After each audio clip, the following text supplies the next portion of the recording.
AEW Rampage Results January 14, 2022. This week's show kicks off with the usual weekly intro and theme song, and then we shoot inside the PNC Arena in Raleigh, NC, where fireworks and pyro erupt as the fans react in the background. The camera sweeps the audience as Excalibur and the rest of the commentary team welcomes us to the show.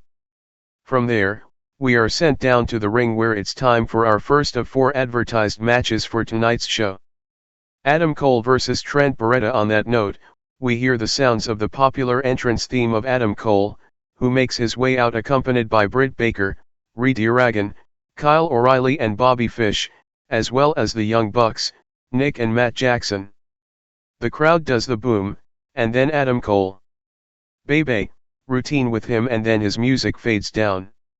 After that, the Best Friends music hits and brings out Cole's scheduled opponent for tonight's opening contest, Trent Beretta. He settles in the ring as Orange Cassidy, Wheeler Yuta, Chuck Taylor, and Kris Statlander settle at ringside. The bell sounds and we're off and running with this one. Trent takes it to Cole straight out of the gate, blasting him with chops. Cole finally lands a kick and starts firing back with punches, however Trent answers back with more of his own. Cole lands a knee to the gut, but Trent counters his follow-up attempt, leading to Cole getting scooped up and slammed down the hard way. Trent beats Cole down against the ropes with repeated punches and then knocks him out to the floor. Once on the floor, we see all of Cole's cronies flock to his side to check on him and help him out. Trent hesitates going out after him to follow up on his attack, but ultimately decides to. This ends up backfiring on him, as Cole takes over on offense and brings the match back inside the ring. With the action resumed inside the ring, Cole now finds himself in comfortable control of the offense, as he is now dominating the action. He hits a picture-perfect neck breaker and then goes for the cover. After that, the action spills out to the floor again. Trent builds up a head of steam looking for a spear, but ends up getting sent into the steel barricade with a vengeance. From there, Cole follows up and beats Trent down some more as Excalibur talks us into a mid-match, picture-in-picture commercial break as the action continues inside the ring. When we return, we see Cole still in control, however not for long after Trent hits a big overhead release suplex. He follows that up with a tornado DDT, pushing off the ropes in the corner. He goes for the cover after that, but Cole kicks out at 2. Cole fights back and then heads up to the top rope. The commentators speculate that Cole is looking for the Panama Sunrise, however Trent stops him and climbs up after him. He hits a big high spot once up there, bringing Cole down the hard way for a close near fall. He hoists Cole up in the fireman's carry position, but Cole escapes out the back door and hits a backstabber that keeps Trent down and out on the mat. Now we see Cole tuning up the band in the corner of the ring, teasing a big super kick, but he walks right into the grasp of Trent, who launches him with a half and half. He goes to follow up, but Cole counters with a big brainbuster for a near fall. The crowd starts to make a ton of noise as the action and intensity in this one is starting to reach another level. The two fight out to the hard part of the ring apron, where Trent hits a wicked pile driver that sees Cole crash and burn down to the ringside area on the floor below. Trent brings Cole back into the ring and looks for a big high spot, but Cole counters it and hits a Canadian destroyer that almost went wrong, as Trent was spiked on the top of his head. Cole immediately goes for the cover, however Trent kicks out at 2 to keep this one alive. We see some immediate replays of that, and then when we return live, Cole is on the top rope. He leaps off with intentions of hitting his Panama Sunrise finisher, but Trent avoids it and nearly takes Cole's head off with a follow-up lariat. After that, Cole counters Trent's next attempted move with a big super kick. He hits another one for good measure and then once again heads to the top rope with designs on ending this one with his Panama Sunrise. Trent stops him and hits a big counter. He goes for the cover after hitting a semi-finisher, but Cole kicks out. All of the Best Friends and the Elite/Britt Baker start to brawl at ringside. While that is going on, Cole hits a low blow and then follows that up by lowering the boom on Beretta from behind for the pinfall victory. Excellent opener here tonight between these two. Winner, Adam Cole Shawn Spears vs Andrew Everett. After a quick vignette looking at Mercedes Martinez's AEW debut and ongoing rivalry with Thunder Rosa stemming from the quarterfinals of the TBS Women's Championship Tournament, we head back inside the PNC Arena where it's time for our second match of the evening. Shawn Spears' theme hits and out comes the chairman of AEW. Accompanying him to the ring is Wardlow. Spears gets in the ring where his opponent, Andrew Everett, is already standing and waiting. The bell sounds and we are now off and running with our second of 4 advertised bouts this evening. Spears takes it to Everett straight out of the gate and it doesn't take long at all before he connects with his C4 to finish off what was a completely one-sided squash match victory for the Pinnacle member. Winner, Shawn Spears. After the match, Shawn Spears sends a message to CM Punk. Once the match wraps up, Spears does his chairman of AEW deal with the steel chair and then gets on the mic to deliver a message to his scheduled opponent on next week's Dynamite, CM Punk. Spears talks about 7 years away from the ring being too long for Punk, whom he vows to expose next Wednesday night. He says he's the guy you won't see coming. He laughs and exits the ring to end the post-match segment. Max Castor's new music video. After the second match of the night wraps up, we shoot to the premiere of the official music video of the Acclaimed's Max Castor. He raps in the setting of Sting and Darby Allin's past cinematic style match. Lots of disses towards Allin and Sting, incorporating references to the legendary career of the icon and well-known moves and references regarding Allin. The music video wraps up and then we head back inside the PNC Arena where the competitors for our next match are already in the ring and ready to go. AEW Trios Match: Kris Statlander, Red Velvet and Legit Leyla Hirsch vs Nyla Rose, Penelope Ford and the Bunny. Once we transition back into the arena, we see Kris Statlander, Red Velvet, and Legit Leyla Hirsch all standing in their corner without any ring entrances. The same can be said for their opponents, Nyla Rose, Penelope Ford, and the Bunny, all of whom are also already standing and waiting for the bell to get this one started. Finally, the bell does sound and we're now off and running with our co-main event of the evening, as it's time for a women's AEW Trios match.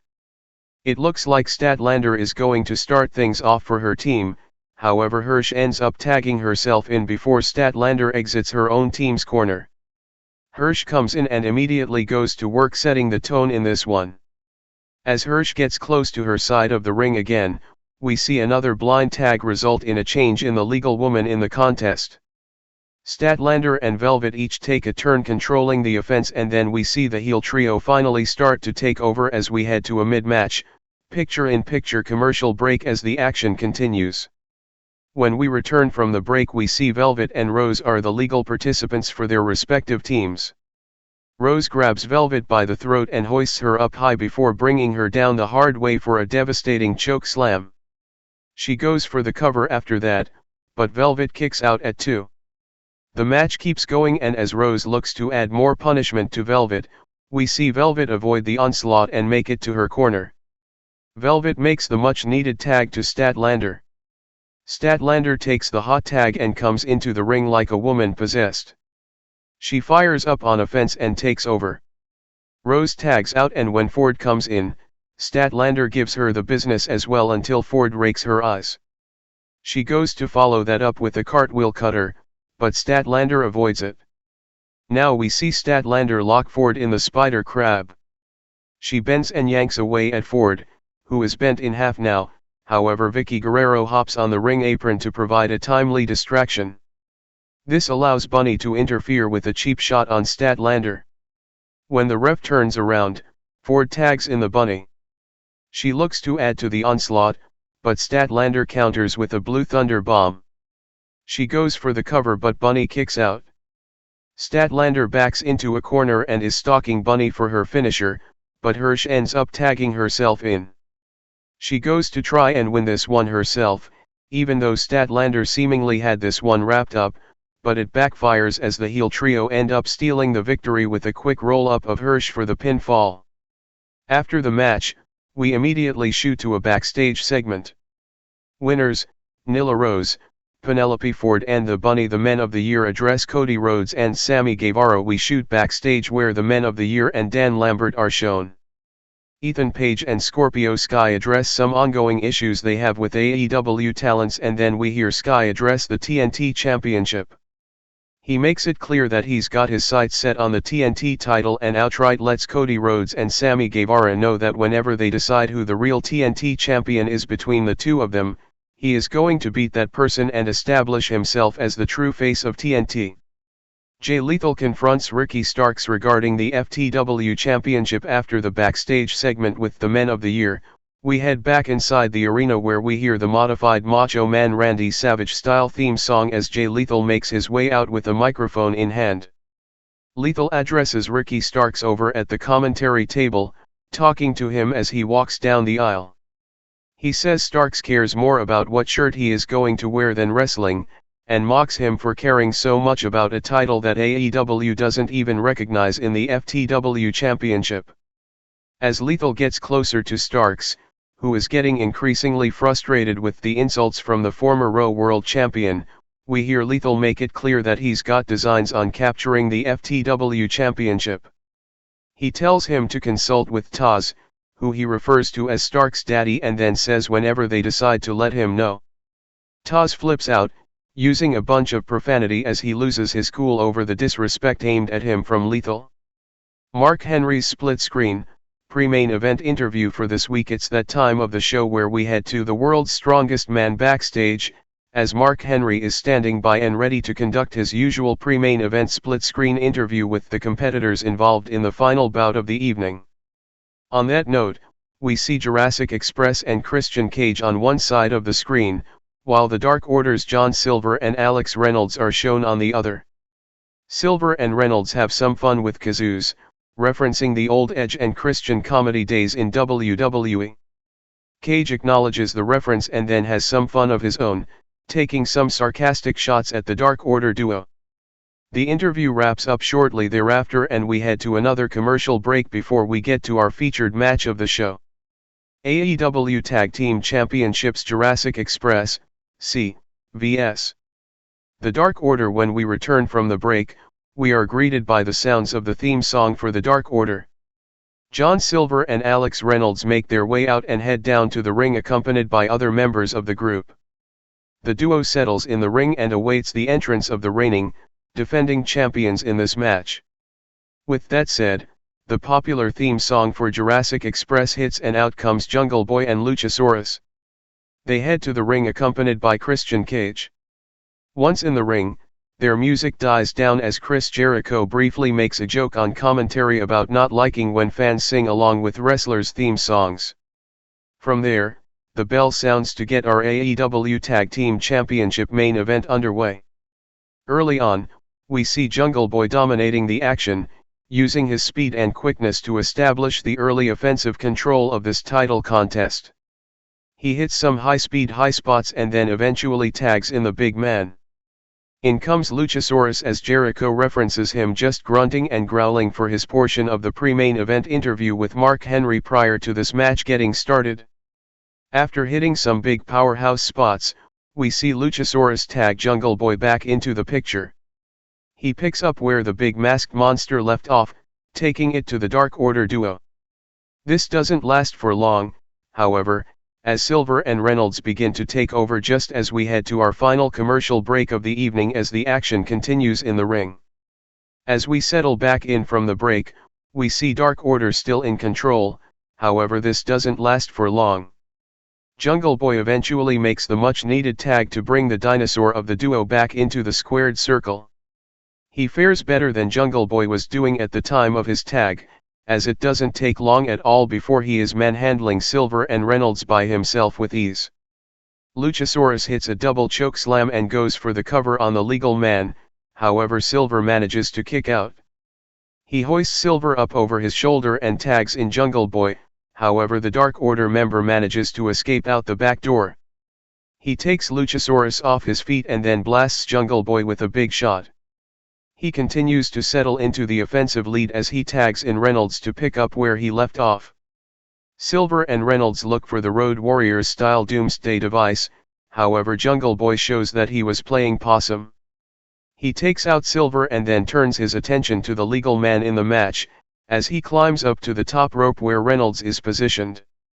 Luchasaurus also heads in the ring after Silver joins the mix.